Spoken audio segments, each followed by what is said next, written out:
सोचिए, एक छोटी सी जमीन जिस पर हजारों साल से लड़ाई हो रही है, जहां हर दिन मिसाइलें गिरती हैं, बच्चे डर के साये में जीते हैं और दुनिया की सबसे बड़ी ताकतें भी इस जंग में शामिल हैं। लेकिन असली सवाल यह है, क्या यह सिर्फ इजराइल और हमास की लड़ाई है या इसके पीछे मिडिल ईस्ट की सबसे बड़ी सियासी चाल छुपी है? 7 अक्टूबर की सुबह, जब ज्यादातर लोग अपने घरों में आराम कर रहे थे, अचानक इजराइल के कई शहरों में सायरन बजने लगे। सैकड़ों रॉकेट आसमान में दिखाई दिए और कुछ ही मिनटों में पूरी दुनिया को पता चल गया कि हमास ने इजराइल पर सबसे बड़ा हमला कर दिया है। लेकिन इस कहानी की शुरुआत यहाँ से नहीं होती। इसकी शुरुआत होती है 100 साल पहले, जब मिडिल ईस्ट का नक्शा ही बदल दिया गया था। आज जो जगह इजराइल और फिलिस्तीन के नाम से जानी जाती है, कभी इसे पैलेस्टाइन कहा जाता था। यहाँ मुसलमान, ईसाई और यहूदी तीनों रहते थे।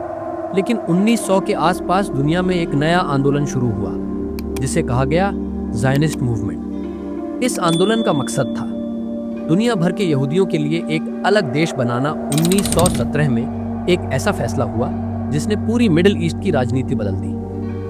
ब्रिटेन के विदेश मंत्री आर्थर बल्फोर ने एक चिट्ठी लिखी। इस चिट्ठी को कहा जाता है बल्फोर डिक्लेरेशन। इसमें ब्रिटेन ने वादा किया कि पैलेस्टाइन की जमीन पर यहूदियों का देश बनाने में मदद करेगा। यहीं से असली टकराव शुरू हुआ। दूसरे विश्व युद्ध के बाद जब लाखों यहूदियों पर नाजी अत्याचार सामने आए, तो दुनिया में सिंपैथी बढ़ गई। 1948 में यूनाइटेड नेशंस ने एक प्लान दिया। पैलेस्टाइन को 2 हिस्सों में बांटा जाएगा।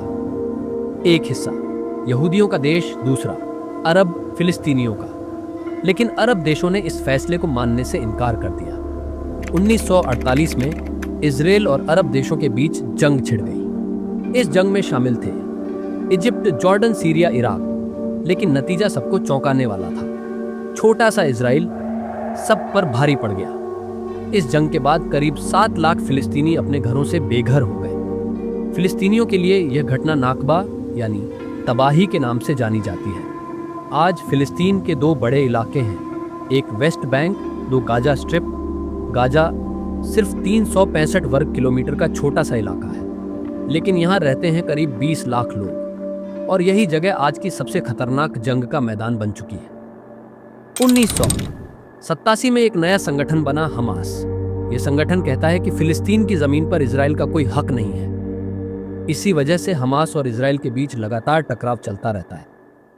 7 अक्टूबर 2023 हमास ने एक ऑपरेशन शुरू किया जिसका नाम था ऑपरेशन अल अक्सा फ्लड। हजारों रॉकेट एक साथ दागे गए और पहली बार हमास के लड़ाके इजराइल के अंदर घुस गए। यह हमला सिर्फ एक जंग नहीं था, इसने पूरी दुनिया को 2 हिस्सों में बांट दिया। कुछ देश इजराइल के साथ खड़े हो गए और कुछ देश फिलिस्तीन के समर्थन में आ गए। हमले के तुरंत बाद यूनाइटेड स्टेट्स ने इजराइल का समर्थन किया। वहीं ईरान पर आरोप लगा कि वह हमास को सपोर्ट करता है। अब सवाल यह है, अगर यह जंग बढ़ गई तो क्या पूरी दुनिया इसमें खिंच जाएगी? लेकिन कहानी यहाँ खत्म नहीं होती। असल खेल तो अभी शुरू हुआ है। मिडिल ईस्ट में कुछ ऐसे देश हैं जो चुपचाप इस जंग को देख रहे हैं, लेकिन सही समय आने पर सब कुछ बदल सकते हैं। और अगर वो इस जंग में उतर गए तो यह लड़ाई तीसरे विश्व युद्ध की शुरुआत भी बन सकती है। 7 अक्टूबर के हमले के बाद दुनिया का ध्यान सिर्फ 2 नामों पर था, इजराइल और हमास।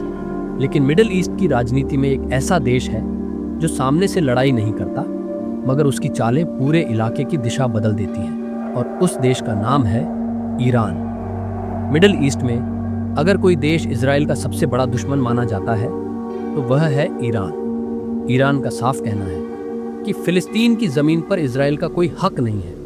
लेकिन ईरान खुद सीधे जंग क्यों नहीं करता? क्योंकि उसकी स्ट्रैटेजी थोड़ी अलग है। सीधी लड़ाई के बजाय वह प्रॉक्सी ग्रुप्स का इस्तेमाल करता है। प्रॉक्सी वॉर का मतलब है आप सीधे लड़ाई में न उतरे, लेकिन दूसरे ग्रुप्स को ताकत दें, हथियार दें, पैसा दें और उनसे अपने दुश्मन पर हमला करवाएं। मिडिल ईस्ट में ऐसे कई ग्रुप्स हैं जिन्हें ईरान का समर्थन माना जाता है। अगर हमास गजा में ताकत रखता है तो उत्तरी सीमा पर एक और ताकत मौजूद है जिसका नाम है हेजबोला। ये संगठन लेबनान में सक्रिय है और इजराइल की सीमा से बस कुछ किलोमीटर दूर इसकी बड़ी ताकत मौजूद है। अगर हिजबुल्लाह पूरी ताकत से जंग में उतर जाए तो इजराइल को एक साथ 2 मोर्चों पर लड़ना पड़ेगा। कुछ रिपोर्ट्स के मुताबिक हिजबुल्लाह के पास 1 लाख से ज्यादा रॉकेट मौजूद हैं।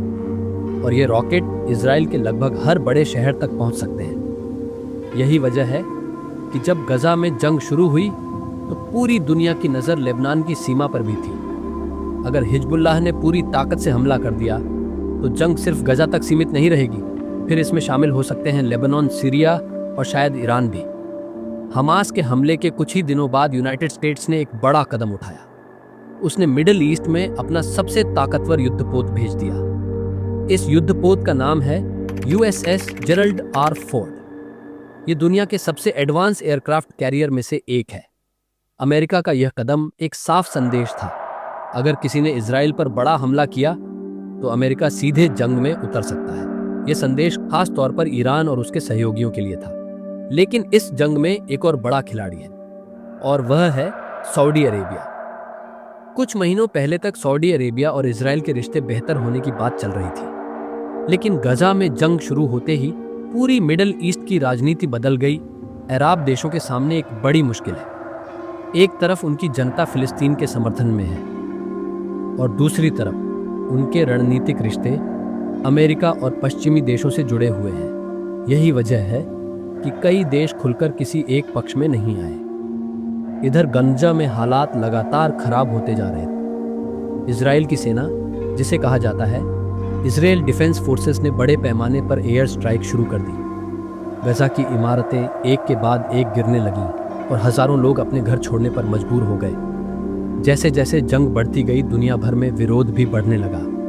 लंदन, पेरिस, न्यूयॉर्क, हर जगह हजारों लोग सड़कों पर उतर आए। कुछ लोग इजराइल के समर्थन में थे और कुछ लोग फिलिस्तीन के समर्थन में। लेकिन असली डर कुछ और था। अगर यह जंग ईरान और इजराइल के बीच सीधी लड़ाई बन गई तो इसमें शामिल हो सकते हैं यूनाइटेड स्टेट्स और शायद रशिया भी।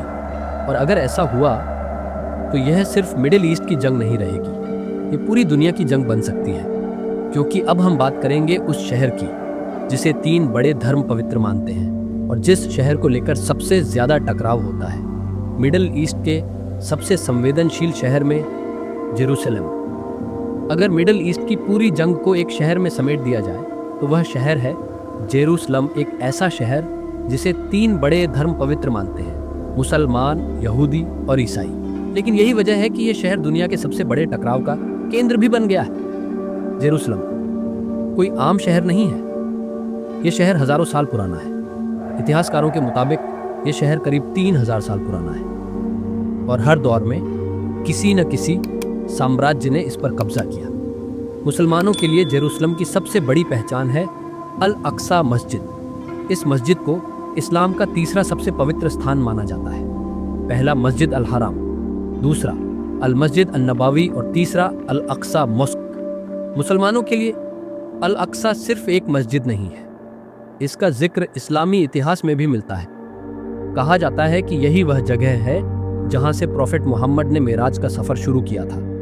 लेकिन जेरूसलम सिर्फ मुसलमानों के लिए ही खास नहीं है, यहूदियों के लिए भी यह शहर बेहद पवित्र है।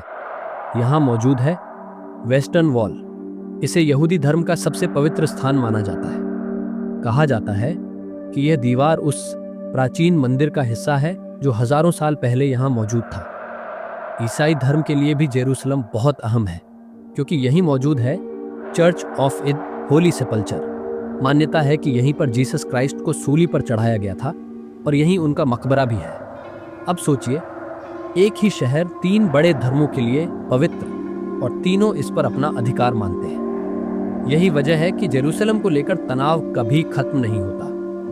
1967 में मिडिल ईस्ट में एक बड़ी जंग हुई। इसे कहा जाता है 6 डे वॉर। इस जंग में इजराइल ने सिर्फ 6 दिनों में कई अरब देशों को हरा दिया और इसी जंग के बाद इजराइल ने ईस्ट जेरूसलम पर भी कब्जा कर लिया। फिलिस्तीनियों का कहना है कि ईस्ट जेरूसलम उनके भविष्य के देश की राजधानी होना चाहिए, लेकिन इजराइल कहता है कि पूरा जेरूसलम उसकी राजधानी है। अगर आपको यह वीडियो जानकारी से भरपूर लगी तो वीडियो को लाइक जरूर करें।